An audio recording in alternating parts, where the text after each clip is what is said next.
आज हम एक ऐसी कहानी के शुरुआती हिस्सों में गोता लगा रहे हैं जो विरोधाभासों से भरी है।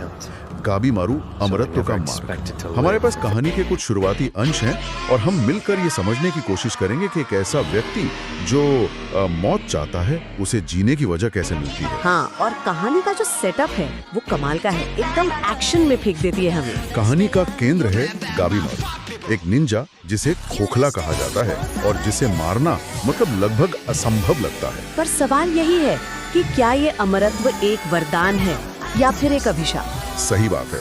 और कहानी हमें सीधे ले जाती है शोगुन के दरबार में। उनके सामने एक जल्लाद पूरी तैयारी में है और घुटनों पर बैठा है गाबी मारू। जल्लाद अपनी सबसे तेज तलवार पूरी ताकत से नीचे लाता है और वो तलवार टकराकर टूट जाती है जैसे किसी पत्थर से टकराई हो। मतलब सब हैरान। बिल्कुल, जल्लाद भी और वहाँ जितने लोग थे सब चौंक गए। उसी पल ये साफ हो जाता है कि गाबी मारू कोई आम मुजरिम नहीं है। उसे गाबी मारू दी हॉलो यानी खोखला गाबी मारू ऐसे ही नहीं कहते। और उसे मारने की कोशिशें यहीं रुकी नहीं। कहानी बताती है कि ये तो बस शुरुआत थी, अगली कोशिश तो और भी भयानक थी। उसे बांधकर उस पर तेल डाला गया और आग लगा दी गई। सोचिए जरा कितना भयानक मंजर रहा होगा। लेकिन नतीजा वही, आग बुझने के बाद गाबी मारू वैसे का वैसा खड़ा था, एक खरोच तक नहीं। इसके बाद एक और क्रूर कोशिश हुई। 2 ताकतवर बैलों से बांधा गया उसे। हाँ, और उन्हें उल्टी दिशाओं में दौड़ाया गया ताकि शरीर के 2 टुकड़े हो जाएं। पर गाबी मारू वो वैसे का वैसा, और उसका शरीर इतना मजबूत था कि बैल थक गए पर उसे कुछ नहीं हुआ। एक नया किरदार आता है और ये किरदार कहानी की दिशा ही बदल देता है। हाँ, और ये है यामाडा आसाएमोन सागारी। वो भी शोगुनेट की आधिकारिक जल्लाद है, यामाडा खानदान की सदस्य। सागिरी में सिर्फ वो ठंडी वाली कुशलता नहीं है, उसकी आंखों में एक समझ है, एक गहराई है जो उसे बाकियों से अलग करती है। और यही गहराई सामने आती है जब वो गाबी मारू से बात करती है। जहां दूसरे जल्लाद सिर्फ मौत देना जानते हैं, सागरी जैसे उसके मन को पढ़ने की कोशिश करती है। हाँ, गाबी मारू एकदम शांत होकर कहता है कि वो थक चुका है, वो मरना चाहता है, इस खून खराबे वाली जिंदगी से मतलब छुटकारा चाहता है। और यहीं पर सागरी कुछ ऐसा कहती है जो कोई उम्मीद नहीं कर रहा था। वो उसे चैलेंज करती है, सीधे उसकी आंखों में देखती है। हाँ, क्या कहती है वो? वो कहती है, तुम मरना नहीं चाहते, तुम्हारी आंखें, तुम्हारा शरीर सब जीने के लिए चीख रहे हैं। तुम खुद से झूठ बोल रहे हो कि यहाँ से कहानी का फोकस बाहरी अविनाशिता से हटकर अंदरूनी संघर्ष पर आ जाता है। सागिरी की चुनौती ये दिखाती है कि शायद असली खोखलापन भावनाओं की कमी नहीं, बल्कि वो झूठ है जो गाबी मारू ने खुद को यकीन दिला दिया है। तो फिर सवाल उठता है कि वो खुद से झूठ क्यों बोल रहा है? इसका जवाब हमें मिलता है गाबी मारू के अतीत की झलक में। हमें पता चलता है कि वो इवागाकुरे यानी बदनाम ईगा गांव का सबसे कुशल निंजा था। हाँ, उसे बचपन से ही ट्रेनिंग मिली थी। भावनाएं दबाओ, एक बेरहम हत्या करने वाली मशीन बनो। सिखाया गया था कि इमोशंस कमजोरियां हैं। उसे एक राक्षस की तरह ट्रेन किया गया, ठंडा, कुशल और किसी भी एहसास से परे। उसका खोखलापन शायद इसी ट्रेनिंग का नतीजा था, एक ऐसी हालत जहां उसने अपने इंसानी पहलू को पूरी तरह दबा दिया था ताकि वो सबसे खतरनाक हथियार बन सके। लेकिन फिर कहानी हमें उसकी जिंदगी का एक बिल्कुल उल्टा पहलू दिखाती है, उसकी पत्नी। अच्छा, पत्नी? हाँ, कहानी बताती है कि गांव के मुखिया ने अपनी बेटी की शादी गाबी मारू से कर दी थी, शायद उसे कंट्रोल में रखने के लिए। लेकिन ये रिश्ता कुछ और ही बन गया। कैसे? उसकी पत्नी गांव की उस क्रूरता और अंधेरे से बिल्कुल अलग थे। शांत, कोमल, मासूम। उसकी आंखों में गाबी मारू के लिए डर या नफरत नहीं थी, सिर्फ प्यार था। और उसके साथ? उसके साथ गाबी मारू वो खोखला कातिल नहीं रहता था। पल दिखाते हैं कि उसका खोखलापन शायद उसकी पूरी सच्चाई नहीं थी। उसके अंदर भी भावनाएं थीं जिन्हें उसकी पत्नी ने जगाया था। ये जो द्वंद्व है, ये गाबी मारू के किरदार को गजब की गहराई देता है। अब सवाल ये नहीं है कि वो अमर क्यों है, बल्कि ये है कि वो असल में कौन है। क्या वो ईगान का ट्रेंड राक्षस है, या वो पति जो अपनी पत्नी के साथ शांति से जीना चाहता था? क्या उसका खोखलापन परमानेंट है, या एक कवच था जिसे प्यार ने तोड़ दिया था? चलिए अब वापस आते हैं उस सीन पर जहां सागिरी ने गाबी मारू की जीने की अंदरूनी इच्छा को पकड़ लिया है। वो उसके सामने एक प्रस्ताव रखती है। शोगुन की तरफ से एक प्रस्ताव? हाँ, एक प्रस्ताव जो खतरनाक है लेकिन आकर्षक भी।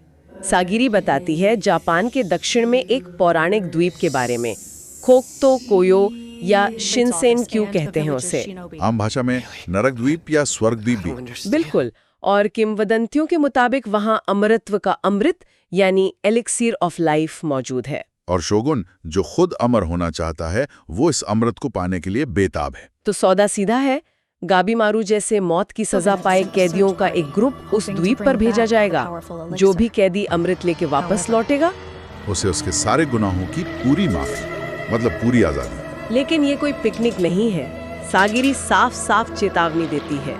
उस द्वीप पर पहले भी कई टीमें भेजी गई हैं, लेकिन नतीजा हमेशा भयानक रहा है। हाँ, सुनने में आया कि वहाँ जाने वाले या तो रहस्यमय तरीके से मारे गए या अगर लौटे भी तो उनके शरीर पर फूल उगाए थे और वो पूरी तरह पागल हो चुके थे। शुरू में तो वो मना कर देता है। वो कहता है कि जब उसके पास जीने की कोई वजह ही नहीं है तो वो अपनी जान ऐसे खतरनाक मिशन में क्यों डाले।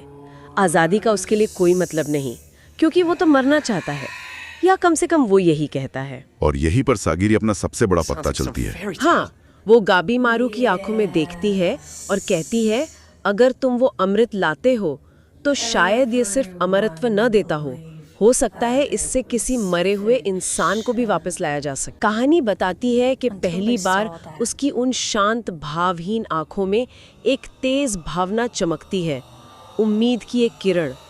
उसे फौरन अपनी पत्नी की याद आती है, वो पत्नी जिसे उसने गांव छोड़ते समय पीछे छोड़ दिया था और जिसके बारे में उसे डर है कि शायद वो अब जिंदा ना हो। हाँ, अचानक से ये मिशन सिर्फ सजा से बचने या आजादी पाने का रास्ता नहीं रहा, ये एक नामुमकिन सी लगने वाली उम्मीद बन गया है। अपनी पत्नी को, अपने खोए हुए इंसानी पहलू को वापस पाने का एक धुंधला सा मौका। यहाँ प्यार और खोने के डर की ताकत दिखती है। सही बात है। मौत चाहने वाला गाबीमारू, जिसे आजादी का लालच भी नहीं खींच सका, अब एक लगभग काल्पनिक अविश्वसनीय संभावना के लिए अपनी जान जोखिम में डालने को तैयार है। उसकी प्रेरणा पूरी तरह बदल गई है। अब उसके पास लड़ने की एक बहुत शक्तिशाली, बहुत पर्सनल वजह है। इस अहम पल के बाद सिगिरी जैसे उसकी कमिटमेंट को आखिरी बार परखना चाहती है। क्या करती है वो अचानक अपनी तलवार निकालती है और गाबीमारू पर हमला कर देती है। ये सिर्फ एक टेस्ट नहीं लगता, शायद ये उसकी प्रतिक्रिया देखने का एक तरीका है कि अब वो कैसे रिएक्ट करेगा। और उसी पल गाबीमारू का वो रूप सामने आता है जिसे हमने पहले सिर्फ निष्क्रिय देखा था, पर अब वो सक्रिय है। कहानी में लिखा है कि उसके शरीर से आग की लपटें निकलने लगती हैं। आग की लपटें? मतलब ये नॉर्मल ताकत से कहीं ज्यादा है? हाँ, ये शायद निम्पो है, निंजाओं की वो खास ऊर्जा या तकनीक जो उन्हें आम इंसानों से कहीं ज्यादा शक्तिशाली बनाती है। इसे देखकर सागिरी क्या करती है? डर जाती है? नहीं, वो हैरान तो होती है लेकिन डरती नहीं। उसकी प्रतिक्रिया में समझ ज्यादा है। उसे शायद ये एहसास होता है कि ये शक्ति सिर्फ तबाही के लिए नहीं है, ये उसके जीने की इच्छा का प्रतीक है, अपनी पत्नी की याद को बचाने की उसकी बेताबी का प्रतीक है। ये एक जरूरी मोड़ है सागिरी के लिए भी। हाँ, उसे समझ आता है कि उसके सामने कोई ठंडा खोखला राक्षस नहीं खड़ा है, बल्कि एक गहरा, जख्मी, टूटा हुआ इंसान है जो अपने अंदर के अंधेरे से लड़ रहा है और अब जीने की एक वजह मिलने पर उस वजह के लिए अपनी पूरी ताकत से लड़ेगा। तो अब वो सिर्फ कैदी और जल्लाद नहीं रहे, उनके बीच एक कॉम्प्लेक्स सा रिश्ता बनने की शुरुआत हो गई है। बिल्कुल, और ठीक इसी रोमांचक मोड़ पर जहां गाबीमारू ने मिशन मान लिया है, अपनी जबरदस्त शक्ति दिखाई है और जीने की एक नई ताकतवर वजह ढूंढ ली है, हमारे पास जो कहानी का हिस्सा है वो खत्म हो जाता है। हमें एक ऐसे सफर की दहलीज पर लाकर छोड़ दिया गया है जो खतरनाक भी है और इमोशनली बहुत गहरा भी।